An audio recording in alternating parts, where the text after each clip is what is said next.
Hello আমার দুষ্টু প্রিয় মিষ্টি বন্ধুরা, তোমরা সকলে কেমন আছো? বন্ধুরা, আজ তোমাদের মাঝে নতুন একটি লাগালাগির গল্প নিয়ে চলে আসলাম। বন্ধুরা, গল্পটি শেষ পর্যন্ত দেখলে আপনার দাঁড়িয়ে যাবে, আপনারা হাতের কাজ করতে বাধ্য হবেন। চলুন বন্ধুরা, গল্পটি শুরু করি।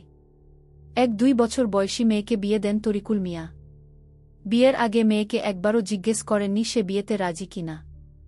মহুজা বুঝে না স্বামীর ভালোবাসা কি, আর সে জানে না কিভাবে শ্বশুর শাশুড়ির মন জুগিয়ে চলতে হয়। 6 পড়ুয়া মেয়েকে বিয়ে করে বড় বিপদে পড়েছে নাহিয়ান। এক 24 বছরের যুবক বুক ফুলিয়ে কনের সামনে দাঁড়িয়ে বলল, এই মেয়ে স্বামী সংসার বলতে তুমি কি বোঝ? মহুজা কিংকর্তব্য বিমূঢ় হয়ে জিজ্ঞেস করে, স্বামী কি? নাহিয়ান মাথায় হাত দিয়ে বসে রইল। বাবা মাকে বলেছিল বিয়ের জন্য প্রাপ্তবয়স্ক মেয়ে খুঁজতে, আর তারা এই বাচ্চা মেয়েটিকে ওর গলায় ঝুলিয়ে দিয়েছে। এখন কিভাবে বুঝাবে এই মেয়েকে স্বামী কি? নাহিয়ান করুণ গলায় বলল, আমি তোমার স্বামী। মহুজা আপাদমস্তকে তাকিয়ে হঠাৎ বলল, কিন্তু আপনি তো আমার ভাই। নাহিয়ান হতবাক, সহসা মহুয়ার হাত ধরতেই সে চিৎকার করে উঠল আর বলল, আপনি আমার হাত ধরেছেন কেন? আমি কিন্তু সবাইকে বলে দেব, মাকেও বলব। নাহিয়ান উত্তেজিত। সে বলল, চুপ করো, কেউ শুনবে। আমি তোমাকে ধরব না, তুমি চুপ করো। মহুজা চুপ করে রইল। নাহিয়ান ফিসফিস করে বলে, কাঁদছ কেন? আমি কি তোমাকে মেরেছি? মহুজা বাম থেকে ডানে মাথা নেড়ে বলল, না। তাহলে কাঁদছ কেন? নাহিয়ান ভ্রু কুঁচকেছে। আমাকে ধরেছেন কেন? তোমাকে ধরার অধিকার আমার আছে, কারণ তুমি আমার স্ত্রী। আমাকে আবার ধরলে আমি সবাইকে বলবো আপনি আমাকে ধরেছেন। নাহিয়ান কপালে হাত দিয়ে বসল। তারপর বিটবিট করে বলল, আমি এই বাচ্চা মেয়েকে বিয়ে করতে গেলাম কেন? আমি যদি এই মেয়েটিকে স্পর্শ করি, সে সকালে আমার মান ইজ্জতের ফালুদা করবে। নাহিয়ান বিছানা ছেড়ে উঠল। উত্তরে জানালা খুলে পুকুরের দিকে তাকাল। জলের উপর পূর্ণিমার চাঁদের প্রতিচ্ছবি পড়েছে। দূর আকাশের চাঁদের আলো ছড়িয়ে আছে চারিদিকে। নাহিয়ান ঠোঁটের কোণে মৃদু হাসি দিয়ে বলল, মহু, এদিকে এসো। মহুজা বিছানা থেকে নামল। সে হেঁটে নাহিজানের পাশে দাঁড়াল। নাহিয়ান আকাশ আর পুকুর দেখালো সবকিছু কেমন স্নিগ্ধ লাগছে। নাহিয়ান বলল, তুমি পূর্ণিমা, অন্ধকার রাতের আলো। হঠাৎ নাহিয়ান তার ঠোঁট দিয়ে মহুয়ার ঘাট স্পর্শ করে। সে কাঁপতে কাঁপতে নাহিজানকে দূরে ঠেলে দিতে চাইল। নাহিয়ান 2 হাতে মহুয়াকে শক্ত করে জড়িয়ে ধরে তাকে নিজের দিকে ফিরে বলল, নড়বে না। আমাদের বাড়ির পেছনের জঙ্গলে 7টা ভূত আছে। যদি তুমি বেশি নড়াচড়া করো, আমি তোমাকে সেখানে দিয়ে আসব। বিয়ের 5 বছর পূর্ণ হল। ইতিমধ্যেই এক কন্যা সন্তানের বাবা হয়েছে নাহিয়ান। মেয়ের 2 বছর বয়স। মহুয়ার চেনা মানুষটা বছরের পর বছর ধরে অনেক বদলে গেছে। নাহিয়ান মাঝে মাঝে মহুয়ার সাথে খারাপ ব্যবহার করে এবং গায়ে হাত উঠায়। সে আগে এমন ছিল না, কিন্তু আজকাল প্রায় এরকম সে করে। মহুজা স্বাভাবিকভাবে কথা বললেও নাহিয়ান রেগে যায়। বিয়ের প্রথম বছর যে প্রেম ছিল তা উধা হয়ে গেছে। মহুয়া নাহিয়ানের খিটখিটে মেজাজ আর নিতে পারে না। প্রতিবার নাহিজান তার সাথে প্রতারণা করছে বলে মহুয়ার মনে হচ্ছে তার জীবনে হয়তো দ্বিতীয় মহিলা এসেছে। নাহিয়ান প্রায় রাতে বাড়ি ফেরে না। জিজ্ঞেস করলে বলে অফিসে কাজের চাপ। নাহিয়ান তার ফোন লক করে রাখছে। মহুয়া হঠাৎ নাহিয়ানের ফোনের স্ক্রিনে একটি মেসেজ দেখল। এরপর সে নিশ্চিত হল যে সে যা ভেবেছিল তাই সত্য। বিকেলে নাহিয়ান মাথায় বৃষ্টি নিয়ে বাড়ি ফিরল। রুমে এসে তোয়ালে দিয়ে ভেজা চুল মুছে শুকনো শার্ট প্যান্ট পরে মহুয়ার সামনে দাঁড়াল। মহুয়া একটা কাগজ ওর দিকে এগিয়ে দিল। এটাতে কি আছে? Divorce papers. নাহিয়ান চমকে উঠল। Divorce paper? হ্যাঁ। তুমি কি পাগল হয়ে গেছো মহুয়া? ডিভোর্স পেপার কিসের জন্য? মহুজা জোরে হেসে উঠল। কিছুক্ষণ পর বলল, যে সম্পর্কে তৃতীয় ব্যক্তি আসে সেটা আর সম্পর্ক থাকে না, তখন তা বোঝা হয়ে যায়। আমি বা আমার মেয়ে আপনাকে কষ্ট দিতে চাই না। ভালোবাসা ছাড়া সম্পর্ক অকেজো। সেজন্য আমাদের সম্মানের সাথে আলাদা হওয়াই ভালো। আর চিন্তা করবেন না, আমি মেয়েটিকে আপনার কাছ থেকে দূরে রাখব না। আপনি যখন খুশি দেখা করতে পারবেন। মহুয়া সত্যটা জানতে পারল যা নাহিয়ান তার কাছ থেকে লুকানোর চেষ্টা করছিল। সেখানে তার আর কিছু বলার নেই। অপরাধীর মতো মাথা নিচু করে রইল। মহুজা মেয়েকে কোলে নিয়ে চলে গেল। সে পিছনে ফিরে তাকায়নি। নাহিয়ান ফোনটা ফেলে দিল। ভাঙা স্বপ্ন আর স্মৃতিগুলো দুটো হাত দিয়ে মাটি থেকে তুলে নিতে চাইল নাহিয়ান। তার সুখী জীবন ও সুখী সংসার ভেঙে গেল নিজের কারণে। নাহিয়ান জানে না পৃথিবীতে এর চেয়ে যন্ত্রণাদায়ক আর কিছু আছে কি না। বউ, আমার বউ কোথায়? তুর্যের আকস্মিক তর্জন গর্জনে কম্পিত হল সুবিশাল চৌধুরী বাড়ি।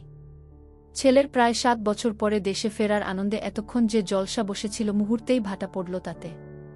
তুর্য চেঁচিয়ে উঠল আবারও। অত্যন্ত ক্রোধের সাথে বলল, আমার বউ চলে গেছে মানে কি? কোথায় গেছে সে? তুর্যের হঠাৎ এহেন আচরণে বাক্রুদ্ধ চৌধুরী পরিবার। যে বুকে মানে না আর না কখনো মানবে বলে দেশ ছেড়েছিল তুর্য, আজ এত বছর পরে দেশে ফিরে ঘরে প্রবেশের পরবর্তী মুহূর্তেই বুয়ের খোঁজ করছে। উপস্থিত সবাই হতবাক হয়ে পড়েছে যেন এই অনাকাঙ্ক্ষিত ঘটনায়। তুর্যকে ঠিক কি উত্তর দিবে বুঝে উঠতে পারছিল না কেউই। তবে ছেলেটার এই তর্জন গর্জন খুব একটা প্রভাব ফেলতে পারল না তার মা তাহমিনা বেগমের উপরে।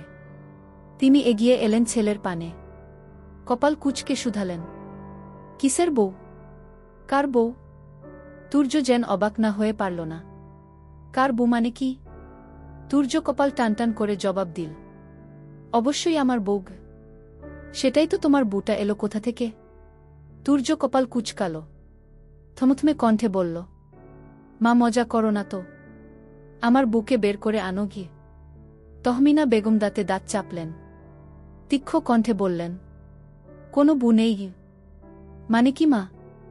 আমার স্পষ্ট মনে আছে আমার আজ থেকে 7 বছর আগে বিয়ে হয়েছিল। সেই অনুপাতে আমার এখন ছোটখাটো মুরগির বাচ্চার মতো একটা বউ থাকার কথা। সেই বউ কোথায় আমার? সে বিয়ে তুমি তখন মানোনি, তাই তো কবুল বলার পর মুহূর্তে বউয়ের মুখ না দেখেই বিয়ের আসর ছেড়েছিলে, আর তারপর দেশ গো। তুর্যের মুখখানায় কিছুটা অস্থিরতা প্রকাশ পেল, তবে কণ্ঠে স্বাভাবিকতা বজায় রেখেই বলল, তাই বলে তো আর বিয়েটা মিথ্যা হয়ে যাবে না।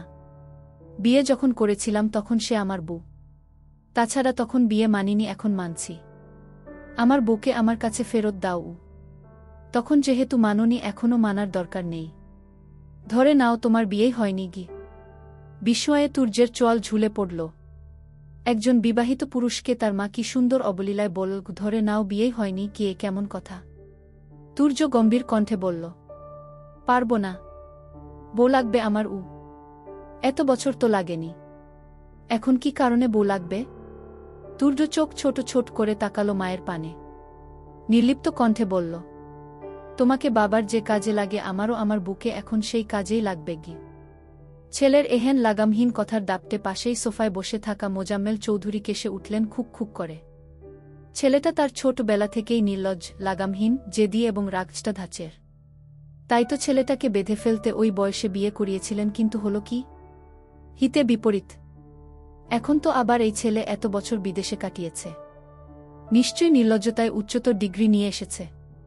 তপ্ত নিঃশ্বাস ফেললেন তাহমিনা বেগম, শক্ত কণ্ঠে বললেন, আমরা তোমাকে পিতার সাথে বিয়ে দিয়েছিলাম ওদের পরিবারের সাথে আমাদের সম্পর্কটা মজবুত করার উদ্দেশ্যে। তুমি ভালোভাবেই জানো ওর মা আর আমি সেই ছোটবেলা থেকে খুবই ভালো বান্ধবী ছিলাম। খুব ইচ্ছে ছিল ওর সাথে সম্পর্কটা দৃঢ় করার, নয়তো একজন 20 বছরের তরতাজা যুবকের সাথে মাত্র 10 বছরের একটা বাচ্চা মেয়ের বিয়ে দেওয়ার কোনো ইচ্ছে আমার ছিল না। কিন্তু তুমি বিয়েটা মানতে পারলে না। ভয় দেখিয়ে কবুল বলানোর পর মুহূর্তে বিয়ের আসর ত্যাগ করলে। বাচ্চা মেয়েটার মুখটা পর্যন্ত দেখলে না গি। এইটুকু বলে থামলেন তাহমিনা বেগম। আবার বললেন, বিয়ের আসর ছাড়ার আগে একটা মুহূর্তের জন্য ভাবলে না তোমার এমন পদক্ষেপে ওই বাচ্চা মেয়ের উপরে কি নেমে আসবে? আমাদের সমাজ মোটেই ভালো নয়। তারা বিবাহের পর স্বামীর ছেড়ে যাওয়া স্ত্রীকে মোটেই ভালোভাবে দেখে না। হয়তো পিতা ছোট ছিল, তবে ওর উপরেও তোমার পদক্ষেপের আঁচ আসতে শুরু করেছিল। মেয়েটা বাইরে বের হতে পারত না, কেউ খেলতে নিত না, মানুষ তিরস্কার করত। ধীরে ধীরে শুধুমাত্র তোমার কারণে ওদের সাথে আমাদের সম্পর্কের অবনতি হয়। আর ওর পরিবার চায়নি ওর উপর এই ঘটনার বিশাল কোনো আঁচ আসুক। ভুল বলো আর অন্যায় বলো, আমাদের বড়দের ছিল, ওই ছোট্ট মেয়েটার তো ছিল না। এমনকি তখন ও বিয়ের মানেটাও ততটা বুঝে উঠতে পারেনি। মেয়েটা ছোট ছিল, তাই ওর সাথে ঘটা কঠিন বিষয়গুলো বোঝার আগেই ওরা এলাকা ছাড়ল। তোমার বিদেশে পাড়ি দেওয়ার 6 মাসের মাথায় ওরাও অন্যত্র চলে গেল। মায়ের সব কথা শুনে একটু নরম হল তুর্য। শান্ত কণ্ঠে বলল, কোথায় গেছে ওরা? আমাদের জন্য এলাকা ছেড়েছে, নিশ্চয়ই আমাদের বলে যাবে না কোথায় গেছে গি। থামলেন তাহমিনা বেগম, আবার বললেন, দেখো ভুল যা করেছি আমরা বড়রা, এখানে তোমারও কোনো দোষ নেই কোনো। তুমি তখন বলেছিলে বিয়েটা তুমি করতে চাও না, কিন্তু আমরা শুনিনি, জোর করেছি। আমরা আমাদের ভুলের জন্য অনুতপ্ত এবং তোমার কথাই মেনে নিয়েছি। গোপনে বিয়ে হয়েছিল, আবার গোপনেই এই বিয়েটা দুই পরিবারই ভেঙে দিয়েছি এক প্রকার। শুধু বাকি রয়েছে তালাকটা। তাপিথার বাবা বলেছেন মেয়ে প্রাপ্তবয়স্কা হলে নিজ দায়িত্বে তালাক নিয়ে নিবেন। সুতরাং এই বিষয়ে আর ঝামেলা করো না। যে বিয়ে তুমি কখনো মানোনি সেই বিয়ে নিয়ে চোটপাট দেখিও না আগে। তালাক শব্দটা কর্ণে পৌঁছাতেই বুকটা ছ্যাঁত করে উঠল তুর্যর। যে বুয়ের জন্য এতকাল অপেক্ষা করেছে, এতকাল ছটফটিয়ে মরেছে, সেই বুকে কিনা তালাক দিবে? অসম্ভব। তবে নিজের চিন্তার মধ্যভাগেই ছেলেটার মাথায় হুট করে আরেকটা চিন্তা হানা দিল। পিটপিট করে সে তাকালো মায়ের পানে। সন্দিহান সুরে বলল,